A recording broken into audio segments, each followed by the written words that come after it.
Halo pendengar, bertemu lagi dengan saya, Graciana. Kali ini, saya akan membacakan sebuah cerpen berjudul Denting Kematian, karya Jagat Fantasi dari jagatfantasi.wordpress.com. Selamat menikmati. Denting Kematian. Suara piano menggema dari sudut ruangan berjendela dari rumah kuno yang saat ini resmi menjadi tempat tinggal saya. Penjaga rumah ini sudah memperingatkan saya mengenai suara-suara piano itu. Ini kali pertama saya menempatinya. Saya senang rumah-rumah semacam ini. Rumah dengan desain lama terasa lebih nyaman untuk ditinggali. Untuk rumah ini, saya rela membayar dengan harga mahal. Mahal sebab rumah ini merupakan bekas rumah Samuel dan Diana, musisi terkenal dengan karya-karya yang luar biasa pada zamannya. Sayangnya, kabarnya mereka meninggal dalam keadaan tragis. Suara piano itu berasal dari sudut ruangan berjendela dengan palang besi yang menjadi gerbang rentetan senja yang sedang merayap masuk. Senja yang masuk tak membuat suasana lantas menjadi romantis, mencekam malah. Sebab saat itu kulihat mereka sedang berpangkuan, sama-sama menekan tuts piano, menghasilkan nada-nada yang membuatku merasa tercekik. Jari-jari gaib mereka lincah bermain di atas piano. Sedang saya di pintu hanya bisa bergeming, tak mampu bergerak. Do, re, mi. Saya lenyap. Sedetik kemudian saya merasakan diri saya melayang dan melesat di sebuah lorong berdinding kehidupan yang bergerak kilat. Amat berisik sekali suara-suara di dalam sini. Saya lihat jam tangan bergerak mundur sedemikian cepatnya. Saya ketakutan, mual, kemudian menyadari kalau perut saya sudah mencapai puncak kemualannya. Tepat sebelum saya memuntahkan isi perut, segalanya berhenti. Saat ini, saya berada di sebuah gedung. Di bagian depan, panggung megah sudah siap dengan musisi-musisi dan alat orkestranya. Gedung ini dipenuhi dengan orang-orang berbusana klasik. Lelaki-lelaki berjas dan perempuan-perempuan bergaun dan bertopi bundar. Perasaan saya tidak enak. Saya kembali melihat jam tangan.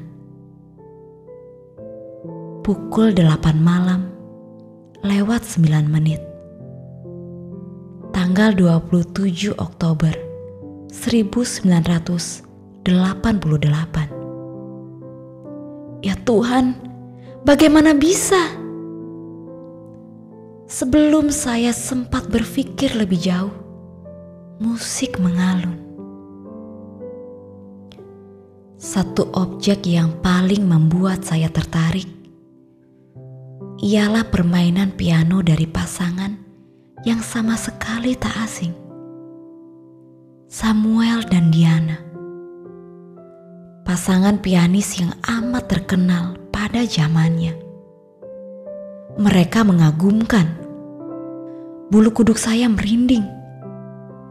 Begitu juga dengan ratusan orang yang berada di dalam ruangan ini.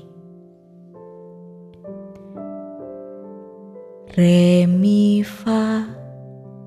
Musik berhenti. Hening menyiratkan penonton yang masih bercumbu dengan masing-masing kekagumannya. Beberapa saat kemudian, tepukan penonton gempar mengapresiasi. Pasangan pianis itu berdiri dan membungkukkan diri dengan haru.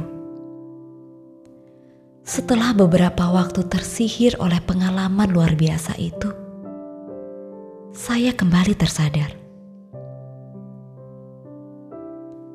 Permisi Nyonya, bolehkah saya bertanya?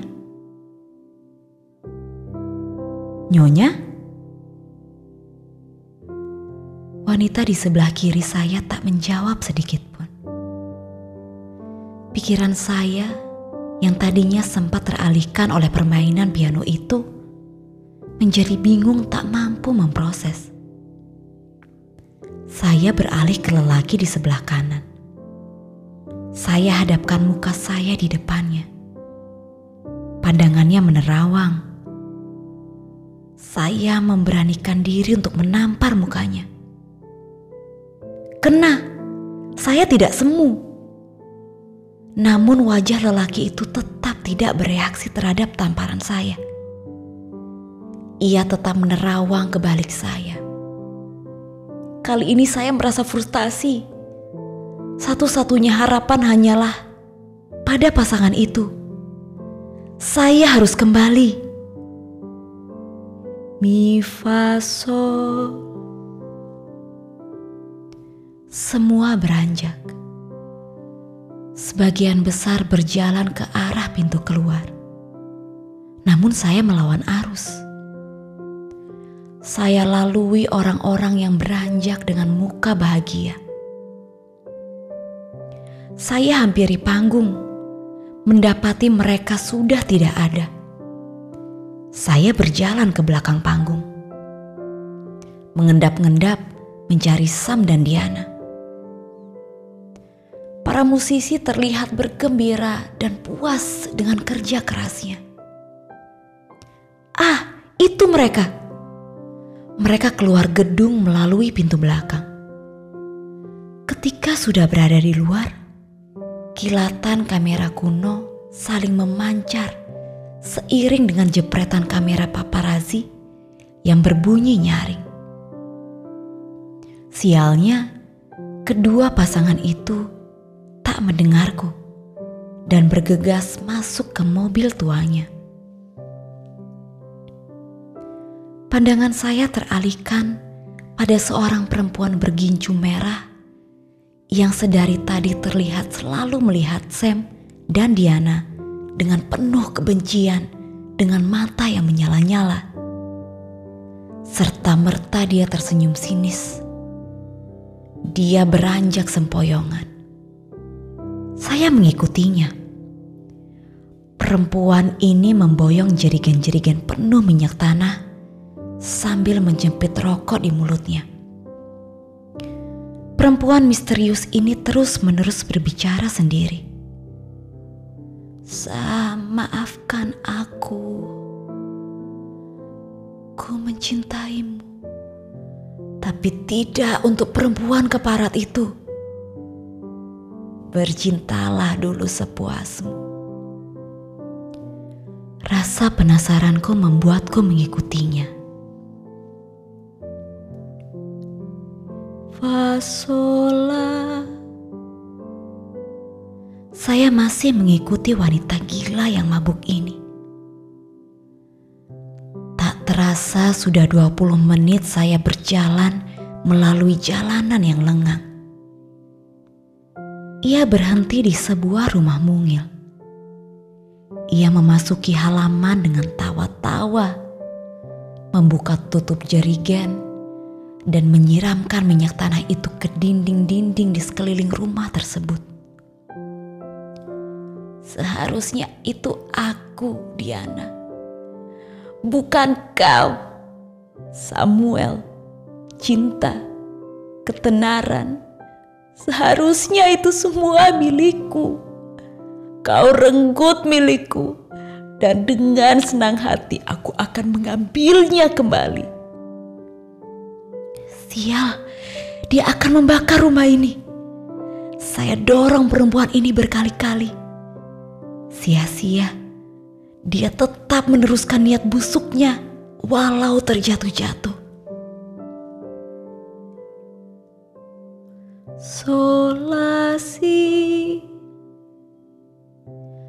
Saya putuskan untuk memasuki rumah itu. Bau bensin menyengat. Sam dan Diana sedang bercinta di depan tungku perapian. Saya menjatuhkan foto berbingkai yang berada di atas meja. Mereka tidak menyadarinya. Sedang tenggorokanku mulai sesak. Napasku memberat. Aku terbatuk-batuk seperti orang penyakitan. Sementara Sam dan Diana masih terus saja bercinta tanpa menyadari semuanya. Asap mulai memasuki ruangan ini, disusul dengan api. Diana kemudian berteriak ketakutan di pelukan Samuel. Kini api menjilat setengah dari ruangan ini. Kami sudah sangat terlambat untuk pergi keluar. Sam dan Diana masuk ke satu ruangan yang belum dilalap api. Saya mengikuti mereka. Ruangan dengan sebuah piano di pojok. Tenggorokan saya kian sesak. Akankah saya mati? Saya lihat Samuel mencoba mencari jalan keluar. Satu-satunya yang ada hanyalah sebuah jendela. Sayangnya, jendela tersebut terpalang oleh besi. Entah sudah berapa lama kami bertahan di sini. Saya benar-benar akan mati. Sementara itu, saya lihat Diana sudah sangat lemas di dekapan Sam. Bertahanlah Diana, kumohon sampai bantuan datang. Waktu berjalan, Diana pun mengembuskan nafas terakhirnya. Sam menangis sambil menciumi Diana. Dia terus menangis hingga akhirnya menyusul kekasihnya. Tenggorokan saya rasanya tercekat. Tubuh saya mematung. Lasido.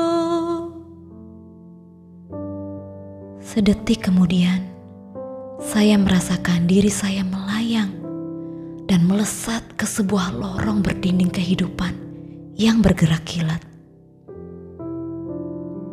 Amat berisik sekali suara-suara di dalam sini. Saya lihat jam tangan saya bergerak maju sedemikian cepatnya. Saya ketakutan. Perut saya sudah mencapai puncak kemualannya. Namun, tepat sebelum saya memuntahkan isi perut, segalanya berhenti. Bulu kuduk saya meremang. Denting piano berhenti. Sunyi, dingin, kaku. Kedua pasangan itu kini sedang melotot tepat di depanku.